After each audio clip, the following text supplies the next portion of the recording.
The universe has a funny way of saying screw you just when you think you've got it all figured out. Take the crew of Etha's Reach, for example. A ragtag bunch of cosmic janitors with a listening post stuck in the armpit of the galaxy, where the only thing more abundant than space dust is the stench of failure. Commander Safra Ilian, a woman who looked like she'd seen more bad days than good haircuts, stood in the command center, staring at a blinking terminal that had suddenly become the most interesting thing in their bleak corner of existence. "What is it this time, Saf?" grunted Voight, the station's chief engineer, as he fiddled with a wrench like it was a magic scepter. Voight had the charm of a rabid space rat and a face only a mother could tolerate. "Another cosmic fart, not unless the universe's ass is playing a symphony," Safra shot back, her eyes glued to the screen. The terminal spat out data like a speed-crazed gambler. "Looks like we've got a signal." "A signal?" Voight raised an eyebrow so high it nearly escaped into the stratosphere of his unkempt hair. "From who?" "Santa Claus finally found us. Oh, I wish. But no, this one's from an extradimensional source," Safra replied, her voice dripping with sarcasm and curiosity. "You know, the kind that makes you question if the universe is more screwed up than we thought. Great. Just what we need." "Another layer of cosmic bullshit," Voight muttered, setting the wrench down with a clatter. "What's it saying?" Safra squinted at the terminal as if glaring hard enough would reveal some cosmic truth. "It's pulsing in sequences. Not your everyday cosmic gibberish." "Well, I'll be damned," Voight said, leaning over her shoulder, his breath a toxic mix of stale coffee and questionable hygiene. "Could it be valuable?" "Valuable. Hell, it could be the universe's best-kept secret. Or just cosmic spam trying to sell us a timeshare on Jupiter," Safra replied, flicking a switch that sent the data cascading across multiple screens. In the corner, Deke, the communications officer, twirled his chair around with the finesse of a lazy cat. "So, are we talking potential energy trade or another intergalactic scam? Could be either or both." "This signal's energy signature is off the charts," Safra said, tapping her finger against her chin thoughtfully.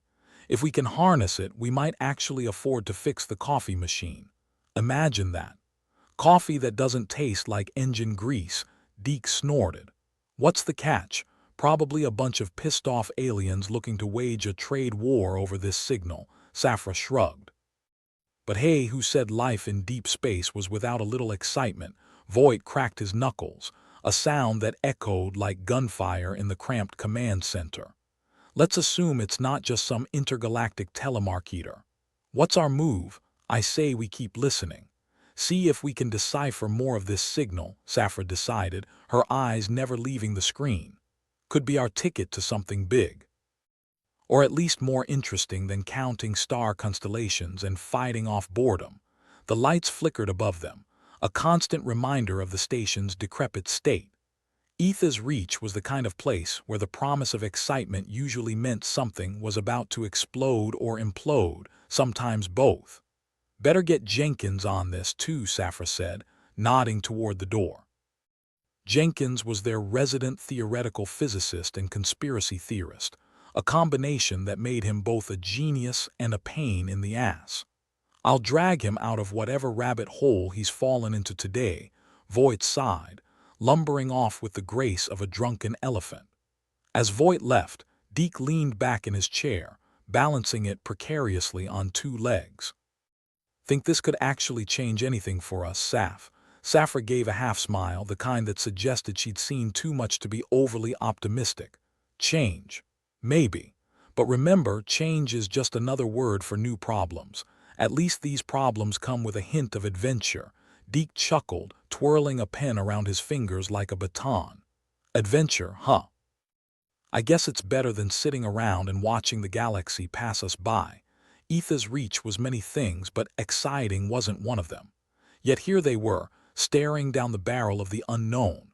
A mysterious signal from who knows where that could either be their salvation or their doom. Either way, it sure beat another game of space poker.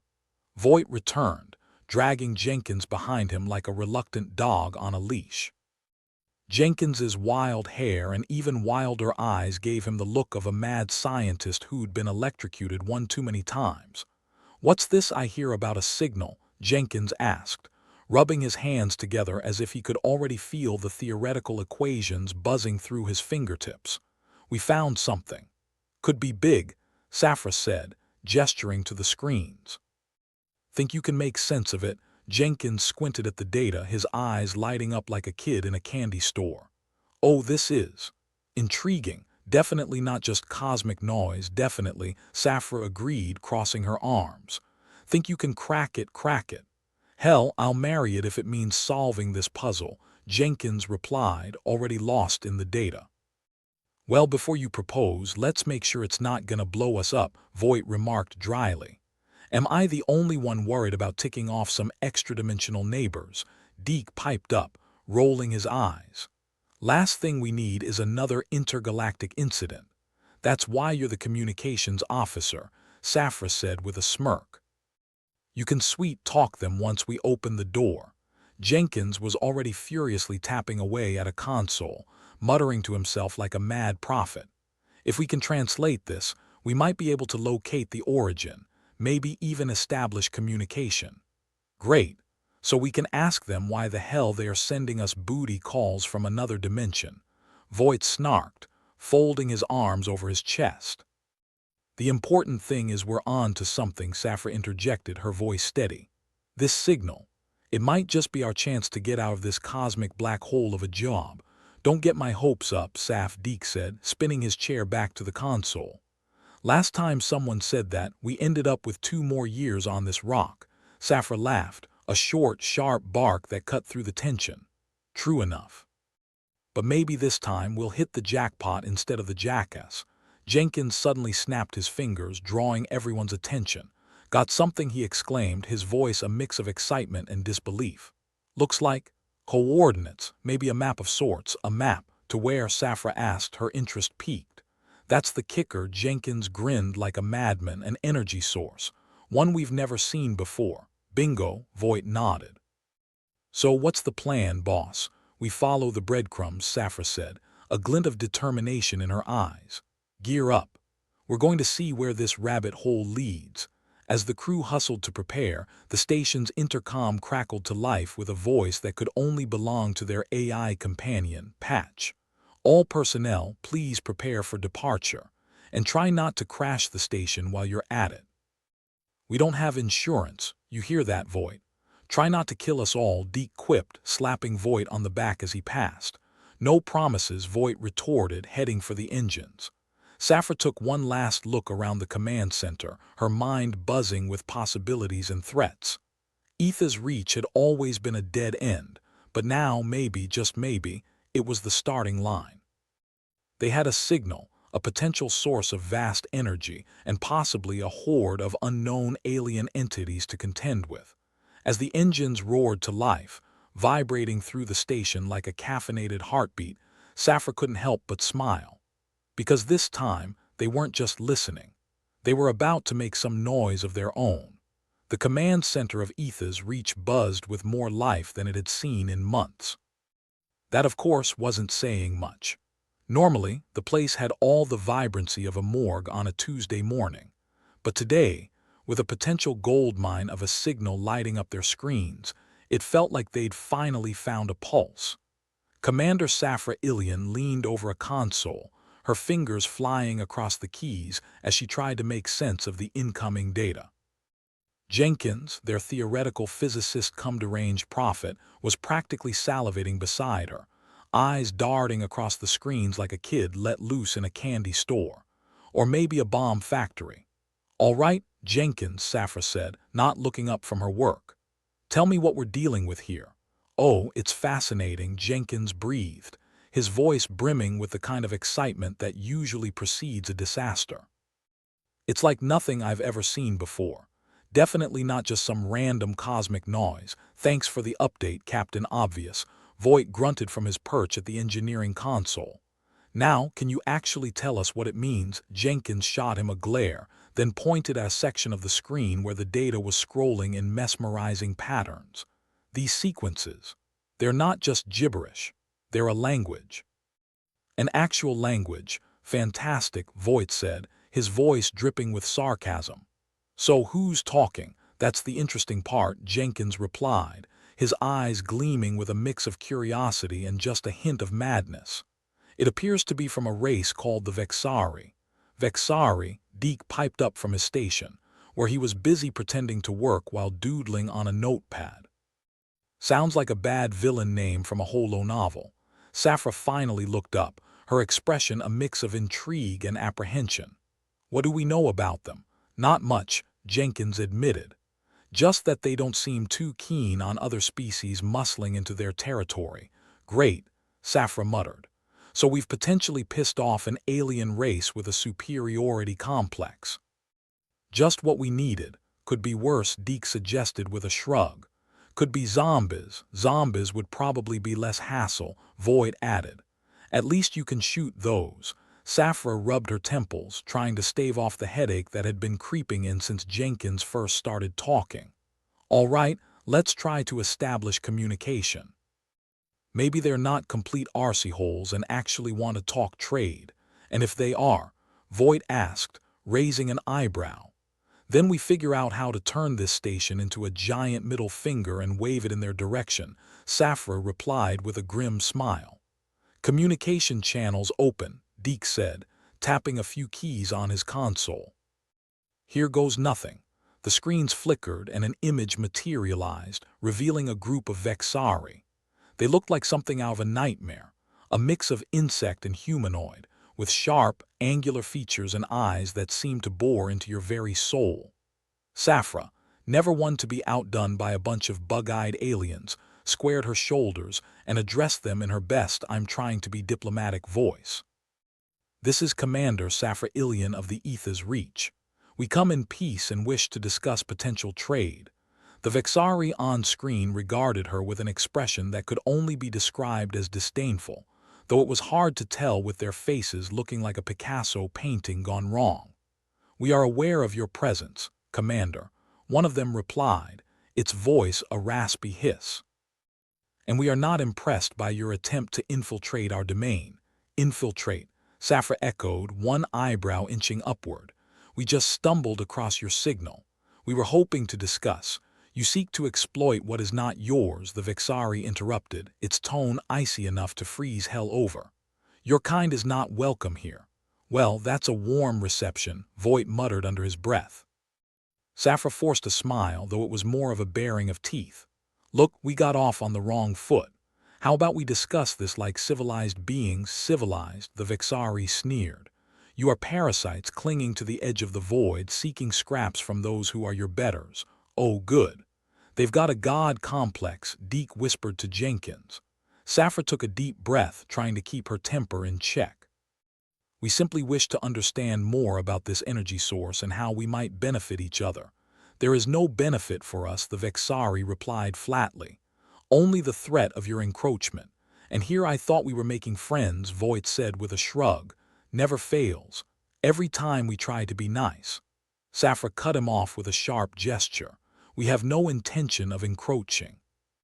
We just want to. Your presence is intolerable, the Vexari said, cutting her off with a finality that left no room for argument. Leave or face consequences. The screen went dark, leaving the crew staring at one another in the suddenly too quiet command center. Well, that could have gone better, Jenkins said after a moment, scratching his head. Could have gone worse, Voight pointed out. At least they didn't open fire. Yet, Safra added, her tone grim. We need to figure out what this energy source actually is. If the Vexari want to keep it secret, it must be important. And by important, you mean dangerous, Deke commented, spinning his chair around. Just how I like my cosmic mysteries. Any ideas on how we handle this? Safra asked, looking at each of them in turn. Jenkins was the first to speak up, his usual manic energy replaced with something more thoughtful. We need to understand the nature of the energy. If it's something we can use, it might be worth the risk of pissing off the Vexari. And if it's not, Voight asked. Then we pack up and hope they forget about us, Jenkins replied with a shrug. Safra nodded, her mind already racing with possibilities. All right, let's get to work. Voight, see if you can get a read on that energy source. Jenkins, keep analyzing the signal. Deke, keep monitoring the comms. And if anyone gets a bright idea, now's the time to share. The crew dispersed, each diving into their tasks with a mixture of trepidation and determination. It wasn't like they had much choice. They were stuck at the edge of nowhere with a potentially hostile alien race breathing down their necks. But if there was one thing the crew of HFY Reach excelled at, it was making the best of a bad situation. Voight was the first to break the silence, his voice a low rumble. "You think we'll actually find something worthwhile out here, Saf?" Safra leaned against the console, her gaze distant as she considered the question. "Maybe. Maybe not. But at least we're doing something." "Beats sitting around waiting for the universe to give us the finger." "True enough," Voight agreed. "Let's just hope this doesn't end with us being space dust. If it does, I'm blaming you," Safra retorted with a smirk. "Now get to work." As the station hummed with activity, Safra couldn't shake the feeling that they were teetering on the edge of something much bigger than they'd anticipated. The Vexari were a threat, sure, but there was an opportunity here too. A chance to uncover something that could change everything. And if that meant taking a few risks along the way, well, she was more than ready to roll the dice. The Iors dragged on, each minute feeling like an eternity as they worked furiously to decipher the mysteries of the signal and the energy source it pointed to. Tension simmered beneath the surface, a constant reminder that they were playing with forces far beyond their understanding. Finally, Jenkins let out a triumphant shout, startling everyone from their work. "I've got it," he exclaimed, his eyes alight with triumph. "I know what the energy source is." "Well, don't keep us in suspense," Safra said, turning to face him. "What are we dealing with? It's a singularity," Jenkins replied, his voice tinged with awe. "A controlled singularity. The Vexari have harnessed it as an energy source." "You mean a black hole?" Voight asked, his tone skeptical. "Not quite," Jenkins said, shaking his head. "It's more stable. Like a black hole on a leash, providing limitless energy without the usual risks. If they've harnessed something like that, no wonder they're pissed we found it," Deke mused. Safra frowned, her mind racing. "So if we could tap into it, we'd have a power source unlike anything we've ever seen," Jenkins finished for her. "And a whole lot of angry Vexari," Voight added. Safra nodded, her expression set. "We need to get this information back to HQ. If there's a chance we can harness this energy, it could change everything. And if the Vexari decide to make good on their threats," Deke asked, raising an eyebrow. "Then we'll deal with them," Safra replied, her voice resolute. "For now, we focus on what we can do. Let's get ready to move." As the crew prepared for their next steps, the weight of their discovery settled over them like a storm cloud. They were playing a dangerous game, one that could either propel humanity forward or lead them to ruin. But in the end, Safra knew there was only one thing to do: keep pushing forward, no matter the cost. After all, they were already in too deep to turn back now.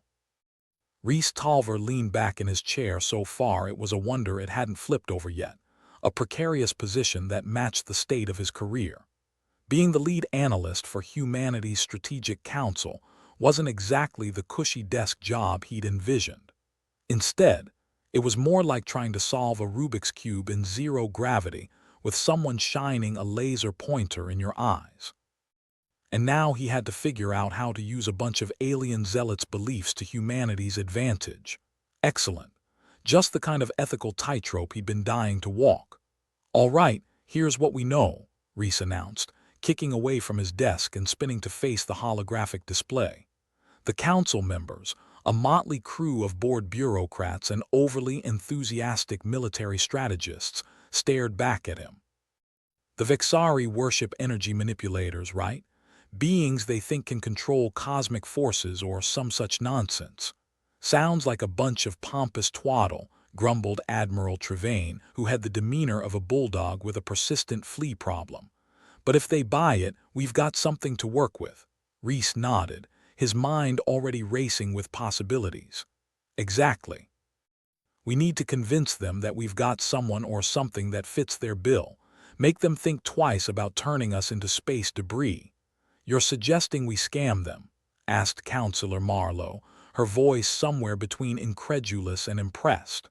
More like a strategic bluff, Reese replied, giving her a wink. We might be parasites, but we're crafty ones. How do we know they'll buy it? Another counselor piped in, skepticism dripping from every syllable like oil from a leaky engine. We don't, Reese admitted. But their belief system is our best shot. The Vexari put energy manipulators on a pedestal. If they think we have that kind of power, it might give them pause. And if it doesn't, Admiral Trevane challenged, his gaze sharp enough to cut through hull plating.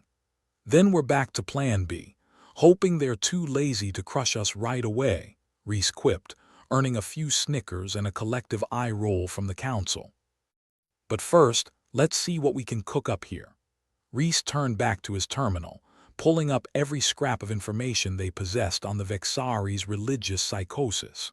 Turns out, of all the things they didn't know about the Vexari, their love for mythical energy manipulators was the loudest unknown, which, conveniently, was just the kind of irrationality Reese could work with. Let's brainstorm, he said, drumming his fingers on the console. We need something big, something that screams, look at us, we're divine ideas. What about a message from? I dunno, a deity, Marlowe suggested, her face lighting up with the glow of a person who knows she's just thrown a really bad idea into the ring but can't help but see where it goes. Sure, Reese replied with a grin. And maybe we can throw in a miracle or two while we're at it. Anyone here play deity? Silence blanketed the room like an awkward hug. Finally, a young strategist whose name Reese had forgot because he had a memory like a sieve cleared his throat. We could use technology, show them something they can't explain. Now we're getting somewhere, Reese said, pointing at him with exaggerated enthusiasm. A tech illusion. All right, let's give them a light show they won't forget. The room buzzed with the kind of energy that only came with the realization that you might just be onto something, even if that something was a mildly insane gamble. Still, if they pulled it off, maybe they could convince the Vexari that humanity wasn't just some upstart species barely scraping by on luck and spilled coffee. Perhaps they could be more, something worth respecting, or at the very least, not obliterating on sight. Let's get the tech guys on this, Reese said, nodding towards Marlowe. Tell them we need fireworks and not the kind you set off at a New Year's party on the station. I'm talking cosmic-level stuff. Show them we've got some divine spark. And if they call our bluff, Marlowe asked, arms crossed like a skeptic who just found out Santa wasn't real. Then at least we'll go out with a bang, Reese replied, still smiling. It wasn't that he was fearless. He just accepted that life was one long series of bad decisions punctuated by moments of blind panic. Might as well embrace it. Back on Etha's reach, Commander Safra was busy wrestling with her own flavor of chaos. The signal had been decoded, the singularity identified, and now they were on the verge of unlocking its potential, or unleashing hell. Any bright ideas? She asked, glancing over at Jenkins, who was staring at the terminal like it was an ancient oracle about to impart the secrets of the universe. Jenkins' idea of imparting secrets usually involved wild hand gestures and a lot of shouting, but Safra had learned to interpret most of it. Maybe we can make it look like we're the ones controlling the singularity, Jenkins said, his voice tinged with excitement. If we can tap into the energy, make them think we're manipulating it. You think they'd buy that? Deke chimed in, his feet propped up on his console, looking as if he was ready to hit snooze on the whole end-of-the-world scenario. It's a long shot, Jenkins admitted, but it's better than nothing. Or we could paint a giant target on our backs, Voight added dryly, not even bothering to look up from his readings. Your call, Commander, Safra sighed, rubbing at her temples. We're damned if we do, damned if we don't. Might as well go out swinging. That's the spirit, Deke said, flashing a grin. Bet on the long shot, that's the human way, Voight snorted. Right, humanity betting against the odds since the dawn of time. Whatever we do, Safra interjected, a steely edge in her voice, we need to move fast. The Vexari are probably already looking for an excuse to blow us out of the sky. The crew doubled down on their efforts, working with the kind of desperate determination that came from knowing every minute counted. Jenkins was in his element, bouncing between terminals like a kid in a candy store, while Voight grumbled about the lack of proper resources, and Deke provided a running commentary of sarcastic color. As the plan began to take shape, Safra couldn't help but marvel at the madness of it all. Here they were, a ragtag bunch of misfits on the brink of disaster, trying to con an alien race into thinking they were something they absolutely weren't. But that was humanity for you, making a mess of things, then improvising their way out with spit and string. "Okay," Jenkins announced, breaking the tense silence. "I think we've got something. We can create a feedback loop that'll make it look like we're manipulating the singularity. Should create a pretty light show, at least. Let's hope it's enough to impress our bug-eyed friends," Voight commented, eyes still glued to his screen. "Because if it's not, we're toast." Safra took a deep breath, steeling herself for what came next. "All right, let's do this. Jenkins, start the sequence. Deke, keep an eye on the comms. Voight, make sure we don't blow ourselves up in the process." The crew sprang into action, their movements a chaotic dance of flicking switches and tapping keys. Safra watched the screens, her heart pounding as the feedback loop engaged, sending tendrils of energy arcing through space.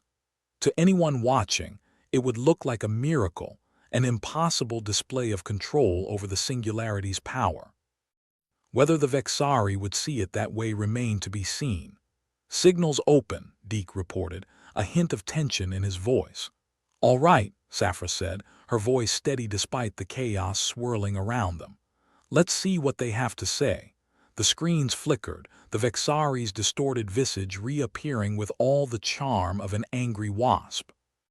"Your actions are foolish," the alien hissed, though there was an unmistakable hint of uncertainty in its tone. "We prefer the term ambitious," Safra replied coolly, meeting its gaze without flinching.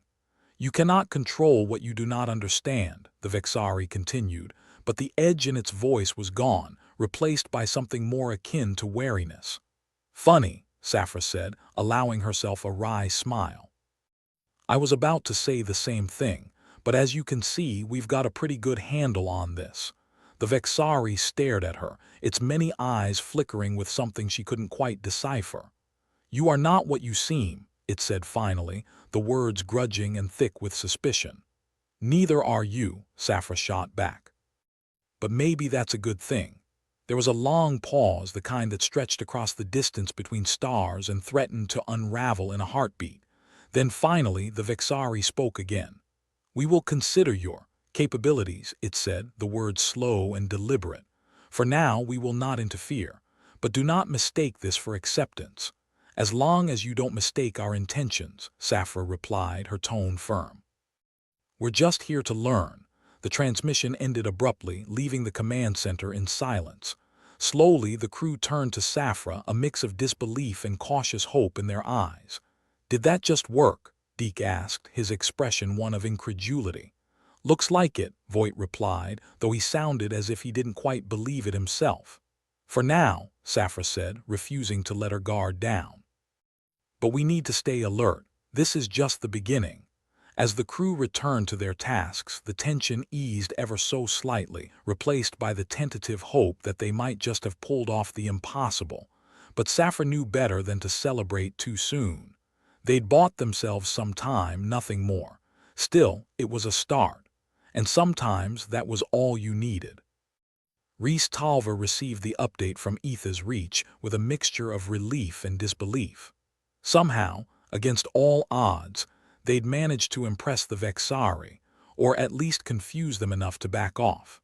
It was a small victory, but in the cutthroat arena of interstellar diplomacy, small victories were often the only kind you got. "Looks like we've got a reprieve," he announced to the council, unable to keep the note of triumph out of his voice. "The Vexari aren't ready to wipe us out just yet." "That's something at least," Admiral Trevane grumbled, though Rhys could see the corners of his mouth twitching upwards in what might almost be a smile. "Let's keep it that way," Marlowe added, her expression more earnest than he'd ever seen it. We need to figure out how to solidify this position. Reese nodded, already thinking several steps ahead. The game wasn't over yet, not by a long shot, but they were still in the game, and sometimes that was the best you could hope for. "All right, people," he said, clapping his hands together. "Let's get to it. We've got a lot of work to do if we want to keep the Vexari at bay. And who knows, maybe we'll even make some friends along the way." A ripple of laughter passed through the room, the tension easing as they turned back to their work. It wasn't much, but it was enough for now. They'd made it through another day, and in the unforgiving expanse of space, that was nothing short of a miracle. The hum of impending doom had become an unwelcome yet familiar soundtrack on Etha's reach. The kind of soundtrack that makes you want to yank the plug and watch the room go dark just to get a moment of peace. The Vexari had shifted from wary curiosity to outright hostility, and their version of customer service was to fire a warning shot across the bow. Or, in this case, several shots. "Can someone please tell me why the alarms are screaming like an overcaffeinated banshee?" Safra snapped, still holding the coffee cup that she'd been nursing since the first shot had rattled the station. It was now cold and tasted like betrayal. "Vexari seemed to have taken our light show as an invitation to start a fireworks competition." Voight grunted from his engineering console, hands a blur as he tried to keep the systems from collapsing under the onslaught. "Oh good," Safra replied, the sarcasm dripping like acid off her tongue. "I was worried this might be too easy. We've got incoming on multiple vectors," Deke reported, eyes darting over his monitors as if staring hard enough might make the data morph into something less horrifying. "They're really rolling out the red carpet." "Yeah, well, let's make sure we don't end up as the stain on it," Safra said, clenching her jaw. "Jenkins, how's our illusion holding up?" Jenkins looked up from the terminal, eyes bright with the kind of manic excitement that came from dancing on the edge of disaster. "It's working, sort of. They're buying it, but they're also poking the bear to see if it fights back. Let's just hope it doesn't poke back with a nuke," Deke muttered, pushing a button with the kind of enthusiasm normally reserved for self-destruct sequences in bad movies. "Keep the ruse going," Safra ordered. "Voight, reinforce the shields. Deke, monitor for any more signals. I want to know if they're chatting us up or just sending more missiles." "Got it, Chief," Deke replied, his voice tight with the strain of trying to sound breezy while the universe conspired to turn him into space dust. As the crew scrambled to keep everything from imploding, Safra took a moment to survey the chaotic dance playing out before her. Every console was alive with warnings and alerts, a symphony of impending doom that only added to the tension. But beneath it, there was a grim determination, a refusal to go quietly into that dark, cold vacuum of space. "We've got another wave incoming," Voight announced, his fingers a blur as he coaxed every ounce of power from the overstressed systems. "Shields at 50%. I'd say we're doing well, but I'd be lying." "Better than being vaporized," Safra replied, her eyes heavy with the weight of the decision they'd made. "But let's keep the optimism on standby, just in case." A volley of energy crackled against the station, sending a shudder through the structure and an uncomfortable lurch through the pit of Safra's stomach. It was the kind of feeling that reminded you that breakfast had been a mistake. "That's gonna leave a mark," Deke quipped, his humor a flimsy barrier against the rising tide of dread. "Should I start playing the We're Sorry mixtape for them?" "Please don't," Safra said, eyes scanning the readouts.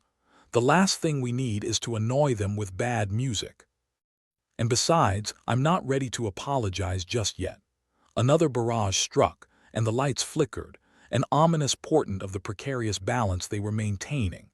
Safra swore under her breath, wishing for the 1,000th time that their only means of defense wasn't a glorified light show.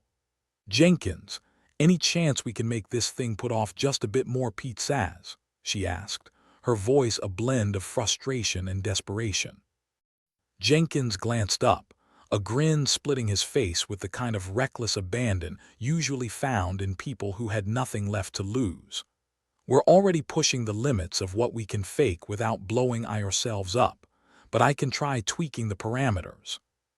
Might make it look like we've got even more control than we do. Or it could just make us explode sooner, Voight added, not bothering to look up from his console. You know, best case scenario. That's the spirit, Safra said dryly. Deke, what's the comms chatter like? Quiet, Deke replied, frowning at his screen. Too quiet. Either they're planning something big or they're just enjoying the show. Either way, we need to stay on our toes, Safra said. Let's not give them any reason to think we're bluffing. Right. Because that's not what we're doing at all, Voight muttered, the sarcasm as thick as ever. The minutes dragged on, each one fraught with tension as the Vexari continued their onslaught. But slowly, almost imperceptibly, the barrage began to ease. A momentary reprieve or a prelude to something far worse. Think they're getting bored? Deke asked, his gaze flicking to Safra. Maybe, Safra replied. Or they're just getting started. We can't assume anything. As if on cue, the console in front of her blared to life with an incoming message. The alien characters morphed into something vaguely resembling a challenge, though it was hard to tell if the Vexari were taunting them or simply stating a fact. Looks like they want to chat again, Deke noted, the tension in his voice doing nothing to reassure anyone. Should we answer? Safra hesitated, the weight of the decision hanging heavy in the air. There was no way to know what the Vexari were thinking, no way to predict their next move, but sitting in silence felt like an admission of defeat. Let's see what they have to say, she decided, steeling herself for whatever came next. Patch them through. The screen flickered, and the Vexari's many-eyed visage appeared once more, as unreadable as ever. Your actions are an affront, it said, voice laced with a tone that could have been amusement or disdain. It was hard to tell with aliens who had more eyes than empathy. We prefer innovative, Safra replied, leaning back in her chair as if she had all the time in the world. You overreach, the Vexari continued, its eyes narrowing slightly. You toy with forces beyond your grasp. Funny, that's what we said about you, Safra countered, not missing a beat. But here we are making it work. The Vexari's gaze was unblinking, its silence heavy with unspoken threats. Your species is reckless, it said at last, as if that was the worst insult it could muster. Safra offered a tight smile, the corners of her mouth twitching with the effort. And you're not. Guess we have more in common than you'd like to admit. Another silence, this one stretching longer, tighter than the last. Then finally, you have shown potential, a potential that requires further observation. Is that a compliment? Voight whispered, barely audible. Don't ruin it, Safra muttered back, her eyes locked on the Vexari. Continue your display, the Vexari said, the words clipped and precise. We will watch. The transmission cut out, leaving the command center in silence once more. Slowly, the crew turned to face Safra, their expressions a mix of disbelief and tentative hope. So, we're not dead yet? Deke asked, almost afraid to believe it. Not dead yet, Safra confirmed, though she knew better than to let her guard down. But we're not out of the woods either. Well, at least we've got their attention, Jenkins said, a grin spreading across his face. I'd say that's a win. If you call being scrutinized by a bunch of alien overlords a win, Voight retorted, shaking his head. Hey, it beats getting vaporized, Deke added, the humor in his voice a fragile mask against the tension. Safra couldn't disagree. They'd managed to hold the line to keep the Vexari at bay, but the threat hadn't passed, not by a long shot. The aliens were watching, waiting for any sign of weakness, and Safra knew they couldn't afford to give them one. We need to stay vigilant, she warned, her voice carrying the weight of command. This isn't over, not by a long shot. The crew nodded, aware of the precarious position they were in. They'd bought themselves some time, nothing more. But in the vast, indifferent expanse of space, sometimes that was all you needed. And so they continued, a ragtag group of misfits holding the line against an alien threat. It wasn't pretty, it wasn't perfect, but it was theirs. And for now, that was enough. The command center felt like a pressure cooker ready to burst. The air was thick with sweat and desperation, the kind that clings to you like an unwanted guest. Commander Safra stood at the helm, cold coffee in hand, staring at the screens before her, each one screaming a different version of impending catastrophe. "So, what's the plan now, fearless leader?" Voight asked from his engineering console, hands never pausing in their frantic dance over the controls. "Well, if we're lucky, none of us will die today," Safra quipped, her voice a blend of optimism and resignation. "But let's not bet on it." "Nice to know you're keeping spirits high," Jenkins murmured, his eyes glued to the terminal as he tried to maintain the illusion that was their only lifeline against the Vexari. Safra sighed, the weight of command sitting heavily on her shoulders. "If I could spin straw into gold, I'd do it, but right now we're working with lint and a prayer." "Lint might be more helpful at this point," Deke said from his post, eyes never leaving the incoming data streams that painted a picture of doom. "Shields are faltering. We've got about a sneeze worth of protection left." "Great, just what we need," Safra muttered, running a hand through her hair. "An interstellar allergy attack." "Voight, can we divert power from anything?" "Sure," Voight replied, not missing a beat. "If you're okay with losing life support, gravity, and any chance of a semi-comfortable bowel movement for the next decade." "Sounds like a party," Jenkins chimed in, the humor in his voice doing little to mask the strain. "Can we at least keep the coffee machine running?" "Priorities, you know." "Yeah, because caffeine is going to save us when the Vexari come knocking," Deke said, rolling his eyes. Safra glanced at the holographic display where Rhys Tolver, the lead analyst for Humanity's Strategic Council, had last laid out their grand plan. A plan that now seemed as flimsy as the paper it wasn't printed on. Rhys would probably call this a teachable moment. "What's the lesson?" "That we're all incredibly mortal and very flammable," Voight asked, sarcasm sharp enough to cut through titanium. "That there's always room for improvement," Safra replied, smirking despite herself. "And that sometimes pulling ideas out of your ass is the best strategy." A siren blared, signaling another wave of attacks. The station shuddered under the onslaught, lights flickering like promises at a politician's rally. The tension in the room ratcheted up another notch, hearts pounding in sync with the pulsing alarms. "Shields are down to 10%, Deke announced, his voice tight, eyes flicking between screens. "We're basically wearing a tinfoil hat against a meteor shower." Safra rubbed her temples, trying to ward off the headache brewing behind her eyes. "What's the status on that illusion, Jenkins?" "Still holding," Jenkins replied, though his voice was tinged with uncertainty. "But if they decide to poke a little harder, it might unravel faster than a cheap sweater in a hurricane." "Perfect," Safra muttered. "Because that's exactly what we need right now, a wardrobe malfunction." The command center felt like it was closing in, the walls a looming reminder of their precarious position. Safra cast a glance at Deke. "What's the Vexari chatter like?" "They're getting antsy," Deke said, frowning at the data. "Like they're waiting for us to do something stupid." "Well, they are in for a treat," Jenkins said with a grim chuckle. "We're geniuses at that." Safra's mind raced, searching for a flicker of inspiration, some Hail Mary that could turn the tide. But the truth was stark and unyielding. They were outgunned, outmaneuvered, and running on fumes. "All right, listen up," Safra said, her voice cutting through the chaos. "We need to buy time. Keep the ruse going as long as possible. Voight, can we overclock the reactors?" "Give us more juice without cooking us alive." Voight paused, a shadow of doubt crossing his face. "I can try, but it's like asking a hamster to run a marathon. We might get a burst of speed, but it'll be the little guy's last race." "Do it," Safra ordered, her resolve as hard as the station's failing hull. "We'll deal with the fallout when we get to it. Assuming there's anything left to deal with," Deke added, his fingers a blur over the controls.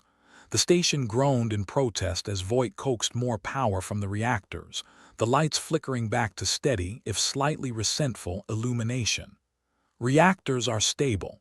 For now," Voight reported, his voice edged with tension. "We've got a little more breathing room, but if they push harder, we're toast." "Then let's hope they are on a diet," Safra said, her gaze fixed on the monitors, where the Vexaris advanced slowed but never stopped. Keep monitoring the channels. If they make a move, I want to know about it before they do. The crew settled into a tense rhythm, each one performing their roles with the kind of focus that only comes when the alternative is a fiery demise. It was a dance on the edge of oblivion, each step a testament to their stubborn refusal to give in. "Safra," Jenkins called, his voice urgent. "I think they're trying to communicate again." "Great," Safra replied, not bothering to mask her exhaustion. "Time for another round of Who's the Bigger Idiot." The Vexari message came through, a cascading array of symbols that twisted and turned before resolving into something vaguely understandable. "Your perseverance is noted," it began, the tone as unfeeling as the void between stars. "Your attempts are." "Interesting. Interesting is code for we're about to break you like a cheap toy, isn't it?" Deke asked, only half joking. Safra ignored him, addressing the Vexari with a casualness she didn't feel. "We aim to please. What can I say? We're a species that loves a challenge." "Your defiance is admirable but futile," the Vexari continued, their message as icy as the vacuum they thrived in. "Yield and you may yet serve a purpose." "Yeah, that purpose being target practice," Voight muttered, eyes still glued to his console. Safra leaned forward, the weight of their plight pressing down like a leaden cloak. "We appreciate the offer, but we're not in the market for domination today. Try again tomorrow." The Vexari's response was immediate, and if they had mouths, Safra would have sworn they were curling into a sneer. "Your humor will not save you. Neither will yours," Safra shot back, ending the transmission with a flick of her wrist. "Deke, keep us updated on their movements. Jenkins, give me options, any options." Jenkins nodded, his mind racing as he scoured the data for a miracle. "Maybe if we can create a false energy signature, trick them into thinking we've got backup coming." "Sounds risky," Voight said, never looking up. "Like playing poker with transparent cards." "Better than playing with nothing," Safra said, the decision made in the space of a heartbeat. "Do it. Make it big, make it bold. We need them to second-guess." The crew set to work, the hum of activity the only thing cutting through the oppressive silence of their impending doom. It was a last-ditch effort, a desperate gamble that might buy them a few more precious minutes. Yet even as they scrambled to execute the plan, there was a grim acceptance underlying their actions. They knew the odds, understood the stakes, but they were human, and if there was one thing humanity excelled at, it was stubborn persistence. Minutes stretched into hours, the station a fragile bastion against the unyielding darkness outside. The Vexari probes continued to test their defenses, each impact a reminder of their perilous situation. "How are we looking?" Safra asked, her voice taut with the strain of command. "The illusion's holding," Jenkins replied, though his expression was anything but confident. "For now." "Shields are at critical," Deke added, the news a punch to the gut. "We're one hit away from being space debris." Safra swallowed hard, the taste of failure bitter in her mouth. "Keep it together, people. We've got this." Her words were brave, defiant even, but deep down she knew it was a bluff. Just like their illusion, just like the facade they presented to the Vexari. But sometimes bluffing was all you had. As the minutes ticked by, Safra felt the weight of every decision, every order like a physical thing. It was a burden she bore willingly, though it threatened to crush her beneath its weight. "Incoming communication," Deke said, his voice cutting through the tension like a knife. "It's them again." Safra steeled herself, ready to face whatever the Vexari threw at them next. "Put them through." The screen flickered to life, the alien visage filling the display with its many-eyed scrutiny. "We see your attempts," it said, the tone flat, unyielding. "But your machinations are transparent." "Well, we tried," Safra replied, arms crossed over her chest. "Can't blame us for giving it a shot." "Your resistance is commendable," the Vexari continued, their words a strange mix of admiration and threat. "But it will not change the outcome." "We'll just have to see about that," Safra said, her voice as firm as steel even as doubt gnawed at her insides. The Vexari paused, their gaze inscrutable. "You continue to surprise us humans. Perhaps there is merit in further observation." Translation, Voight whispered, leaning towards Safra. They're not going to kill us just yet. Looks like it, Safra said, her relief tempered by the knowledge of how close they'd come to oblivion. But let's not get comfortable. The transmission ended, leaving the command center in a stunned silence. Safra took a deep breath, letting it out slowly as she surveyed her crew. We bought ourselves some time, she said, her voice carrying the weight of their reprieve. But we can't let our guard down. Stay sharp. This isn't over. The crew nodded, their expressions a mixture of exhaustion and resolve. They knew the fight was far from finished, that the Vexari were still a looming threat on the horizon. But for now, they'd managed to hold the line, to keep the wolves at bay. As Safra turned back to her console, she couldn't shake the feeling that they'd only delayed the inevitable. That the Vexari would return, more determined than ever. But she shoved the thought aside, focusing instead on the here and now. Because in the cold, uncaring expanse of space, sometimes all you had was the moment, and Safra intended to make every second count.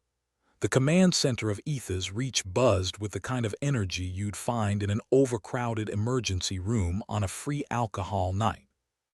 Commander Safra Ilian was juggling data streams like a circus performer whose flaming torches were all strapped with explosives. "All right, folks," Safra announced, rubbing her temples as if she could press her brain into thinking up a miracle. "We need ideas. Crazy, reckless, off-the-wall ideas. The kind that'll either save our skins or explode in our faces." Voight, the engineer who could make a miracle out of duct tape and a prayer, spoke up first. "What if we reroute power through the auxiliary conduits, amplify the signal, and make it look like we've got a celestial nuke on our hands?" Jenkins perked up, finally tearing his eyes from his console. "That's genius if we're aiming for a light show." The Vexari love a good fireworks display right before they incinerate the audience. Safra grinned despite the looming disaster. "Just like my last date then. It's risky," Voight continued, ignoring the quip, already calculating the odds in his head. "But it's a shot. And let's face it, we're fresh out of rabbits to pull out of hats." Before Safra could reply, the metallic doors slid open with a grumble, and in walked Leora Venn, the station's wildcard engineer. She ambled in with a cocky swagger that suggested she either had a plan or a really good joke to share. "Heard we're in need of divine intervention." "Divine intervention, cosmic miracle, or just a bloody good bluff," Safra replied, raising an eyebrow. "Got anything up your sleeve that doesn't involve us all becoming space dust?" Leora leaned against a console, the picture of relaxed confidence. "Ever heard of the old myth where humans convinced the gods they were powerful enough by slapping together some lightning and fireworks?" "Great," Deke chimed in, not looking up. "We're saved by Zeus and a party popper." Leora chuckled darkly. "Close enough. We create a massive energy surge, something the Vexari's sensors will pick up and interpret as a sign we've got ourselves a cosmic power boost." "It's risky, like everything else we're doing isn't," Safra interjected. "Keep talking. Think of it as faking a divine signature. If we pull it off, they might just back off, thinking they're messing with an energy manipulator." Jenkins snorted. "Or they realize we're a bunch of meatbags with a god complex and finish us off." "But it's a chance," Leora pointed out, her eyes glinting with the kind of madness only desperation can breed. "And right now, it's the best one we've got." Safra considered the plan, weighing their dwindling options like a gambler eyeing their last chip. "Can you make it happen, Leora?" Leora shrugged casually, like she was being asked to whip up a sandwich rather than a potentially ship-saving phenomenon. "Give me an ayur, some duct tape, and a little more coffee, and I'll have us looking like we're channeling divine wrath." "All right, people," Safra said, clapping her hands together. "Let's get to work. We're either gonna give these Vexari a show they'll never forget or we'll be toast. Either way, it'll be memorable." Voight and Leora hunkered down together, heads close as they mapped out the technical wizardry required. Deke monitored the Vexari's every move, his fingers a blur over the controls. The hum of activity filled the room, a symphony of chaos orchestrated by hope and desperation. The command center's tension was palpable, but there was an undercurrent of grim determination. They were humans, damn it, and if there was one thing they excelled at, it was sticking their noses where they didn't belong and surviving by sheer bloody-mindedness. Sappho watched the crew in action, a strange sense of pride mingling with the fear gnawing at her insides. "We're not done yet," she murmured to herself, more a promise than a statement. As Leora and Voight worked their magic, or rather their highly technical, slightly insane engineering, Sappho found a moment to sip her cold coffee, grimacing at the taste. "One day," she mused aloud, "we'll have decent coffee in space." "Add that to the list of things to aim for," Jenkins said, overhearing. "Right next to not dying." "Priorities, Jenkins," Sappho replied dryly. "Always gotta keep 'em straight." The minutes ticked by with agonizing slowness, each second a reminder of the precarious cliff they stood on. Sappho paced the command center, her mind a whirl of strategies, contingencies, and a healthy dash of what-ifs. They needed this plan to work. Anything short of a miracle, and they'd find themselves staring into the cold eyes of oblivion. "Ready to go," Leora finally announced, snapping Sappho from her reverie. "Let's light up the sky." "Do it," Sappho ordered, her voice steady despite the thundering of her heart. The command center held its collective breath as Leora initiated the sequence. The station shuddered, lights flickering in protest as the energy surged through the conduits, redirected and amplified to create the illusion of a power far beyond their actual capabilities. On the screens, the holographic display erupted in a cascade of color, the energy signature swelling, flaring with a brilliance that belied their desperate circumstances. "Here's hoping they're as gullible as a pack of space tourists," Deke muttered, eyes glued to the monitors. The crew watched, every muscle tense with anticipation as the data rolled in. The Vexari ships hovered on the edge of the display, their movements uncertain, cautious. "Come on," Sappho whispered, willing their plan to work. "Take the bait." The seconds felt like hours, each one stretching the crew's nerves to the breaking point. Then slowly, the Vexari ships began to retreat, their ranks pulling back, repositioning as if to get a better look at the supposed threat. Sappho let out a breath she didn't realize she'd been holding, a laugh bubbling up despite the tension. "Looks like we've got their attention. Now we just need to keep it," Jenkins added, a grin breaking through his usual dire demeanor. The crew erupted in a flurry of activity, each one focused on maintaining the ruse, keeping the illusion alive in the Vexari's mind. They'd bought themselves a reprieve, but the clock was still ticking, each moment a race against time.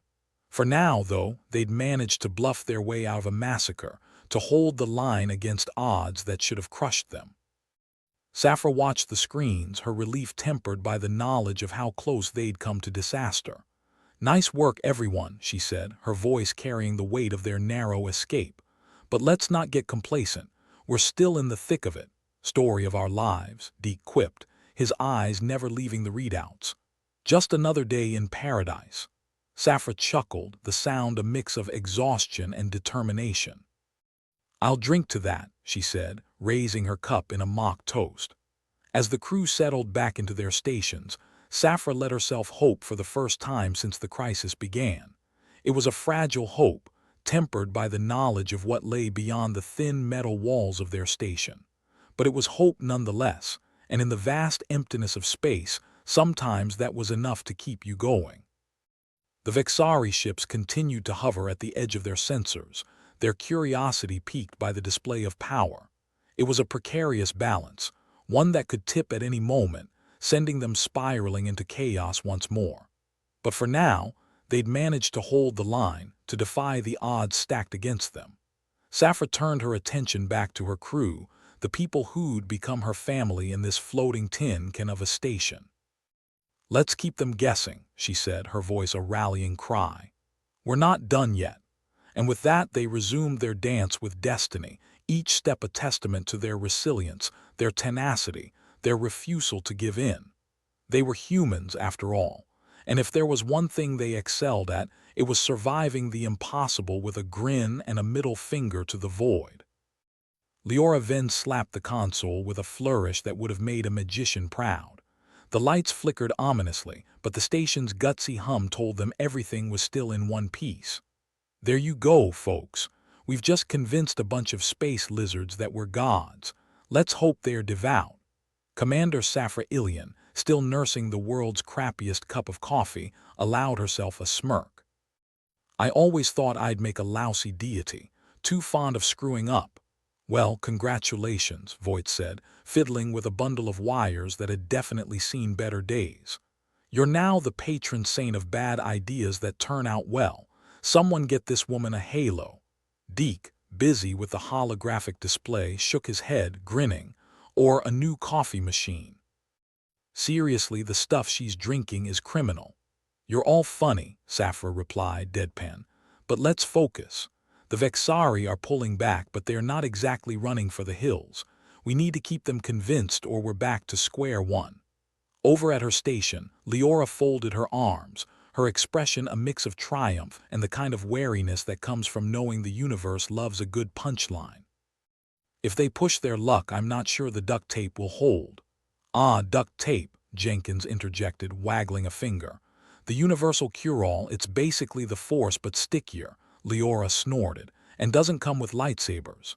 Safra waved them back on track. Let's keep this energy surge steady. We'll give them a show worthy of 1,000 myths.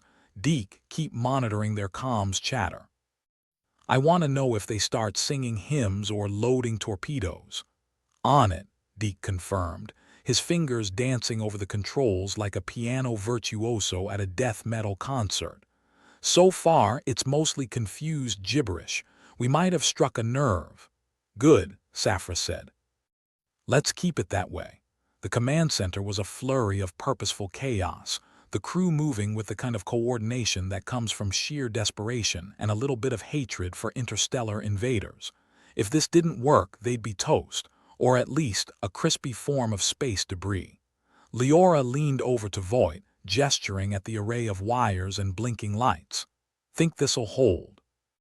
Or are we just kicking the can down the road? Voight shrugged, nonchalant as ever. We're buying time, and who knows? Maybe we'll invent a religion while we're at it. The cult of Safra has a nice ring to it. Not interested, Safra interjected, not missing a beat as she scanned the data.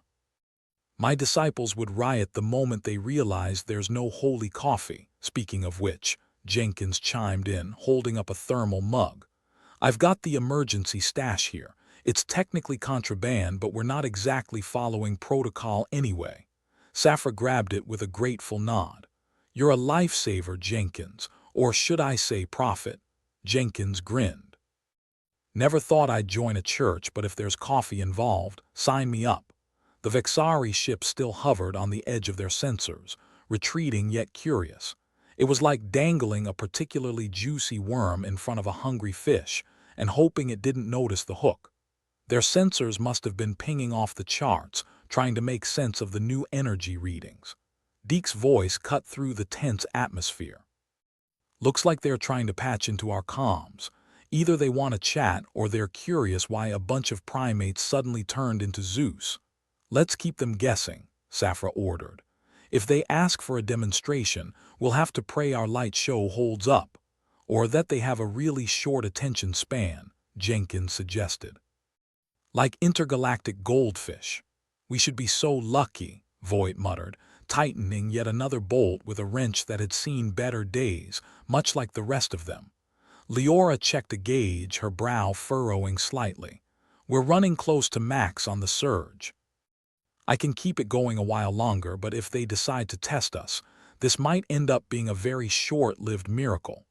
Well, Safra replied, if they do, we'll at least go down in history as the crew that almost convinced a bunch of aliens they were messing with gods. Assuming we're lucky enough to have anyone record history after this, Deke added, ever the realist. The holographic display continued to flare, matching the energy surges with the kind of brilliance that was more show than substance. It was all smoke, mirrors, and a whole lot of wishful thinking. But for the moment, it worked. The Vexari ships were still pulling back, recalibrating their positions as if unsure whether to strike or retreat. It was a dance, a cosmic game of chicken with stakes higher than any of them cared to dwell on. "Commander," Deke said, his voice suddenly sharp, cutting through the chatter. "We've got a signal. It's faint, but it's there." Safra's eyes narrowed. "What kind of signal?" "Looks like a hail," Deke replied. "They're reaching out, but it's all garbled. Might be a translator issue, or maybe they're just talking in tongues." "Guess they're curious about their new gods," Jenkins quipped. "Hope they don't ask for miracles." "Put it through," Safra ordered, steeling herself. "Let's see what our worshippers want." The comms flickered, a crackle of static before a voice, distorted and alien, filled the command center. It was an eerie sound, a blend of clicks and guttural tones that set the crew on edge. But behind the noise there was a question, an inquiry that carried the weight of 1,000 suspicions. "Are you sure about this?" Voight asked in a low voice. "We've got them on the back foot. Do we really want to talk to them?" Safra shrugged, the gesture more tired than defiant. "Better to know what they're thinking. Besides, I've always wanted to meet my fan club." The voice continued, the translation software struggling to make sense of the alien dialect. Bits and pieces filtered through, forming a patchwork message that was equal parts threat and curiosity. "Your presence, unanticipated, powers, wish to learn, consequences." Leora raised an eyebrow. "Sounds like they're asking for our manifesto, or maybe they're just curious why we're not dead yet." "We all are," Jenkins muttered, leaning over to peer at the screens. "Tell them we're just really enthusiastic about fireworks." Safra smirked. "Deke, patch us through." Deke nodded, adjusting the controls. "Channel open." Safra took a breath, then spoke, her voice calm and steady. "This is Commander Safra Ilian of Etha's Reach. We've noticed your curiosity. Rest assured our powers are formidable and our patience limited." There was a pause, the kind that stretched into eternity. Then the Vexari's response came, more coherent this time, though still laden with static. "Acknowledged. We seek terms, understanding, mutual benefit." "Mutual benefit, huh?" Leora said, crossing her arms. "What are they gonna offer? A lifetime supply of anxiety?" "Maybe they're just lonely," Jenkins offered. "Space is big and full of nothing." Safra considered their options, the weight of decision pressing down like a cosmic load of bricks. "Tell them we're open to talks, but they need to respect our territory. Otherwise, they'll find our wrath far less pleasant." Deke relayed the message, his tone conveying the kind of no-nonsense authority that brooked no argument. It was a gamble, another bluff in a game of interstellar poker where the stakes couldn't be higher. The Vexari response was swift, their tone surprisingly conciliatory. "Agreed, respect, observance of power, no conflict desired." "Well," Voight said, letting out a breath, "looks like they bought it for now." "Good thing, too," Leora added. "Otherwise, we'd be in for a hell of a light show, with us as the main attraction." Safra allowed herself a moment of relief, tempered by the knowledge that their victory was tentative at best. "Keep monitoring their movements, Deke. Let's not assume they'll keep playing nice." "Right," Deke replied. "Once bitten, twice shy and all that." As the crew settled back into their routines, the tension in the room gradually eased, replaced by a cautious optimism. They'd managed to stave off disaster, to bluff their way through what should have been an impossible situation. But the clock was still ticking, the specter of uncertainty looming ever present. They'd won a reprieve, but the game was far from over. "Anyone got any more bright ideas?" Safra asked, her tone light despite the weight of their predicament. "Because I'm all out of miracles." Leora chuckled, the sound laced with exhaustion and a touch of disbelief. "Just one. Next time, let's negotiate for better coffee." The crew laughed, the sound a bomb against the dark uncertainty that surrounded them. They were still in the fight, still holding the line against a universe that seemed determined to test their limits. And as they continued their work, the backdrop of stars a reminder of the vast, uncaring void, they held on to the hope that had carried them this far. The hope that somehow they'd find a way to survive. "Here's to surviving another day," Jenkins said, raising an imaginary glass. Safra grinned, raising her mug in kind. "And to whatever madness tomorrow brings." The laughter of the crew echoed through the command center, a defiant sound in the face of overwhelming odds. For now they were still standing, unbowed and unbroken. And in the grand scheme of things, that was victory enough. The command center of Etha's Reach was buzzing, but it wasn't the frantic chaos of a few hours ago. Now it was more like a swarm of mildly caffeinated bees, each one too tired to muster the energy for a full-blown panic attack. Safra, with her mug of contraband coffee and the residue of adrenaline still coursing through her veins, watched her crew with a mixture of pride and exhaustion. "You know," Jenkins said, tapping away at her console, "I never thought I'd see the day when the universe's most feared interstellar bullies would turn out to be suckers for a light show. Who knew aliens would be so into pyrotechnics? I feel like a magician who just pulled a rabbit out of an empty hat," Safra replied, sinking back into her chair. "Except the rabbit is a massive intergalactic con, and the hat is a barely functional space station." Voight, who was finally done wrestling with a particularly stubborn bundle of wires, chimed in. "So, do we actually have a plan moving forward, or are we just winging it and hoping we don't trip over our own lies?" "Planning is for people who have time," Deke said, his eyes glued to the holographic display. "We're more in the act now, think never phase of development. Isn't that humanity's motto?" Rhys Tolver, Humanity's Strategic Council lead analyst, had wandered in, looking like he hadn't slept in days. "Act first, regret later." Admiral Trevain, projecting his usual bulldog demeanor, grunted as he glared at a report. "We should be capitalizing on this. Turn the Vexari's curiosity into a trade deal. Before they realize we don't have a divine trick up our sleeves, just duct tape and sheer desperation."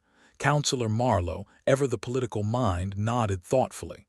"Honestly, if we could get them hooked on coffee, we might just rule the galaxy." "That would make Safra coffee deity," Leora said with a sly smile. "I can see the temples now." "Sacrifices of sugar cubes and cream," Safra groaned. "I'd rather have a new coffee machine." The room erupted into laughter, a balm against the creeping exhaustion and the knowledge that they were playing a dangerous game. The Vexari might be backing off, but the memory of how close they'd come to annihilation lingered like a hangover. All right, Rhys said, bringing them back on track. "We need to think about the implications of what we've done. The Vexari might be fooled for now, but if they find out we're just a bunch of clever monkeys with a knack for sleight of hand, things could get ugly." "Ugly like this coffee," Voight offered, holding up a mug. "Precisely," Rhys continued. "We need a contingency plan. A real one this time. How about we start by not getting ourselves into this kind of mess again," Jenkins suggested. "Or at the very least we upgrade our smoke and mirrors to something that won't fall apart if you look at it too hard." "Agreed," Safra said. "But first, we need to ensure this pseudo-alliance with the Vexari doesn't collapse. They've agreed to talks.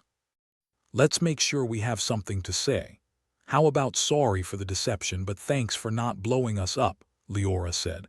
"Or is that too honest?" Admiral Trevain shook his head. "Honesty is for people who aren't dangling by a thread. We need to make sure they see us as valuable allies, not charlatans. Maybe we can sell them on the benefits of interspecies friendship," Rhys suggested, though his tone was far from optimistic. "You know, the kind that involves not annihilating each other. We'll need something more concrete than friendship," Marlowe pointed out. "Trade agreements, mutual defense pacts, the usual bureaucratic nonsense that keeps empires from tearing each other apart."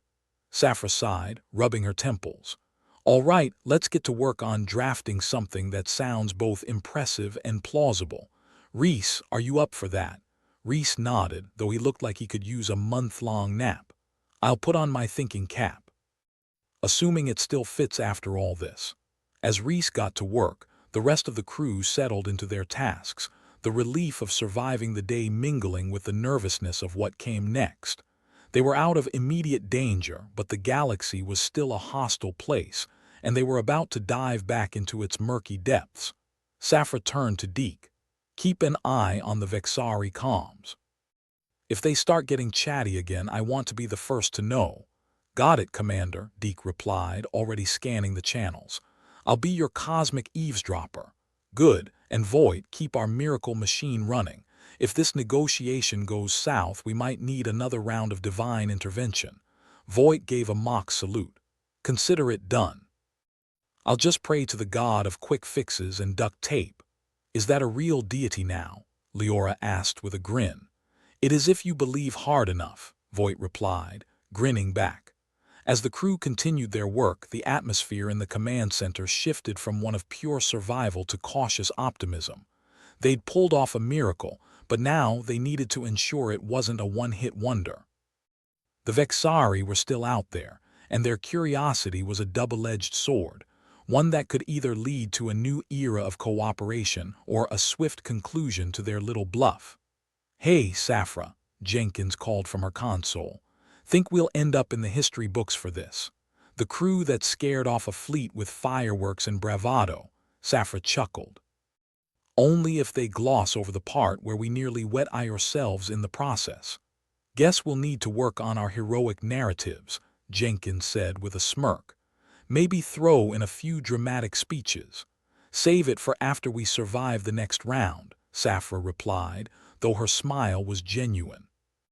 The hours ticked by, a blur of activity and controlled chaos, the crew working in tandem to keep their fragile peace intact.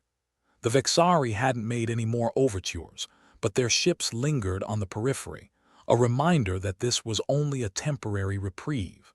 They needed to turn this standoff into something more substantial before the aliens got wise to their ruse.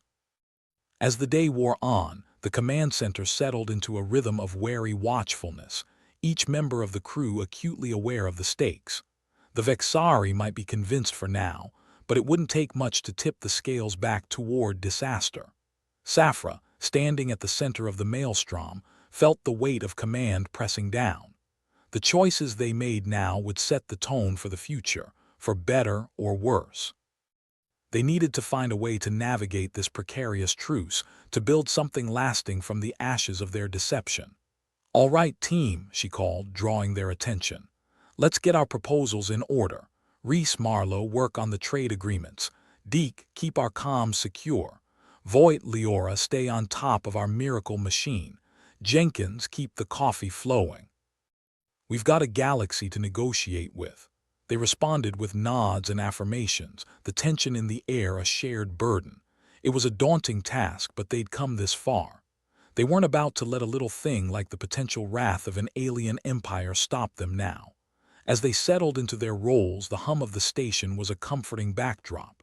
They still had power, they still had gravity, and for the moment, they still had hope. It was more than they'd had at the start of the day, and sometimes that was enough. Here's to surviving the impossible, Voight said, raising an imaginary toast. And to bluffing our way out of another crisis, Jenkins added, clinking her own invisible glass. Safra smiled, the camaraderie of her crew a balm against the uncertainty of the cosmos. They were still here, still fighting, still laughing in the face of the universe's indifference. And as long as they had that, they had a chance. Let's make sure the Vexari remember us for more than just fireworks, she said, her resolve firm. Let's show them what humanity can really do. And with that, they turned back to their tasks, ready to face whatever challenges lay ahead. The future was uncertain, a tapestry of possibility and peril, but they were prepared to meet it head-on, with duct tape and determination, ready to forge a new path in the stars.